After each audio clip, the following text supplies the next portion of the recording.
முடிந்த பிறகு உள்ளாட்சி தேர்தல் நடைபெறும் என்ற அறிவிப்பை கொடுத்திருக்கிறார்கள் என்பதையும் குறிப்பிட விரும்புகிறேன். உள்ளாட்சியிலே நல்லாட்சியை அதிமுக கூட்டணி ஏற்படுத்தும்.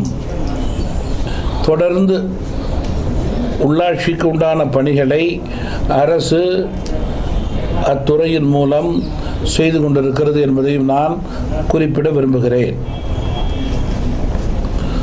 அரசு ஊழியர்களுக்கும் ஆசிரியர்களுக்கும் அகவிலைப்படி 5% தமிழக அரசு அறிவித்திருப்பது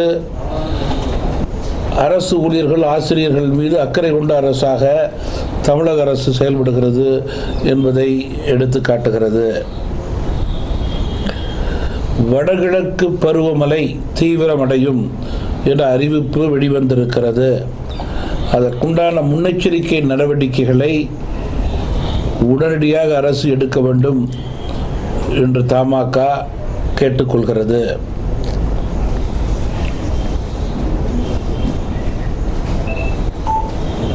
முப்பத்தாறு ஆண்டுகளுக்கு பிறகு சென்னையிலிருந்து யாழ்ப்பாணத்திற்கு விமான சேவை தொடங்கியிருப்பது தமிழர்கள் ஒன்று கூடுவதற்கு, குறிப்பாக டூரிஸ்ட் சென்று வருவதற்கு ஏதுவாக அமையும் என்று கருதுகிறேன்.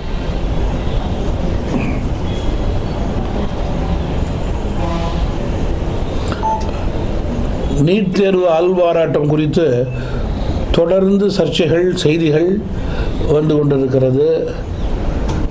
ஒரு காலக்கெடுவுக்குள் உண்மை நிலை வெளிவர வேண்டும். மாணவர்களுக்கும் பெற்றோர்களுக்கும் நம்பிக்கை ஏற்படுத்த வேண்டும். இது போன்ற தவறான முறைகேடுகள் வரும் நாட்களிலே எந்த தேர்விலும் நடக்காத வண்ணம் மத்திய அரசு உறுதி பூண்டு அத்துறையுடன் கலந்து பேசி முறையான கோட்பாடுகளை கொடுத்து அதை உறுதியாக கடைபிடிக்க வேண்டும் என்று நான் கேட்டுக்கொள்ள